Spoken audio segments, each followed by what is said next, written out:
নমস্কার, মনির কিচেনে আপনাদের সকলকে স্বাগত জানাই।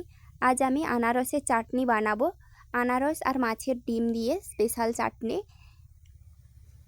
তো প্রথমে নিয়েছি একটা পাকা আনারস। আনারসটা বেশ পেকে গেছে, কালারটা সুন্দর লাগছে। প্রথমে আমি আনারসটা কেটে খোসা ছাড়িয়ে সরু সরু টুকরো করে কেটে নেব। আনারসের মাঝখানে যেই শক্ত অংশটা ডাঁটার মতো অংশ একটা দেখা যাচ্ছে, ওইটা কিন্তু কেটে বাদ দিয়ে দিতে হবে।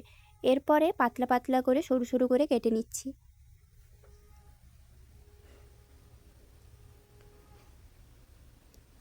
ভিডিওটি ভালো লাগলে অবশ্যই লাইক, কমেন্ট, শেয়ার করতে ভুলবেন না। আর অবশ্যই চ্যানেলটি সাবস্ক্রাইব করে পাশে থাকবেন। এটা রুই মাছের ডিম 150 গ্রাম আছে। সামান্য লবণ আর হলুদ গুঁড়ো মেখে নিচ্ছি। মাছের ডিমটা আমি ফ্রিজে রেখেছিলাম, তাই কালারটা চেঞ্জ হয়ে গেছে। এই রুই মাছের ডিম খেতে বেশ টেস্টি হয়। আর দানাগুলো দেখতে পাচ্ছ, খুব ছোট ছোট।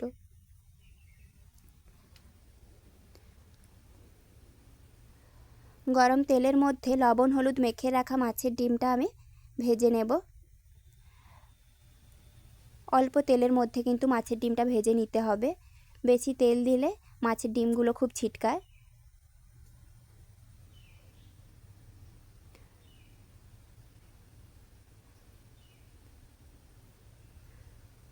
মাছের ডিমগুলো আমি ঝুরি ঝুরি করে নিচ্ছি আর খুব ভালো করে ভেজে নিচ্ছি, যেন মাছের আঁশটে গন্ধ না থাকে। এখন কড়াই দিলাম তেল। তেলের মধ্যে শুকনো লঙ্কা, তেজপাতা, 5 ফোড়ন আর সামান্য কালো সর্ষে দিয়ে দিচ্ছি।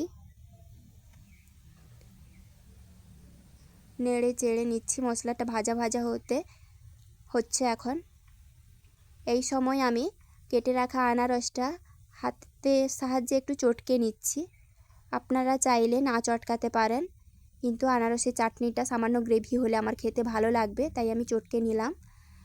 এখন তেলের মধ্যে দিয়ে দিচ্ছি সামান্য লঙ্কার গুঁড়ো আর হলুদ গুঁড়ো। আপনারা চাইলে আনারসটা না চটকাতে পারেন, তাতে চাটনিটা দানা দানা হয়ে থাকে। আনারস তো ঘাঁটে না, এই জন্য আমি একটু চটকে নিয়েছি।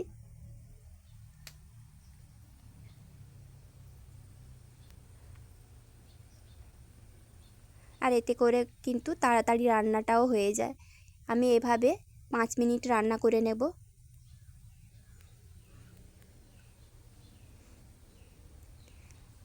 এখন পরিমাণ মতো লবণ দিয়ে দিচ্ছি। বাটিতে আছে 150 গ্রাম চিনি দিয়ে দিলাম। আপনারা পছন্দ মতো যে যেমন মিষ্টি খান সেই পরিমাণ বুঝে চিনি দেবেন। আনারসটা একটু টক মিষ্টি স্বাদের।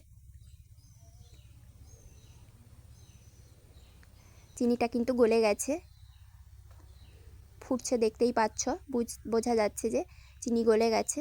এখন আমি পরিমাণ মতো জল দিয়ে দিলাম, সামান্য জল দিয়েছি।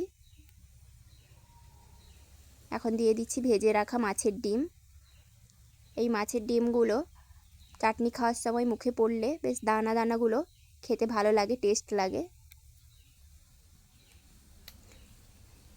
এভাবে আমি আরও কয়েক মিনিট রান্না করে নেব।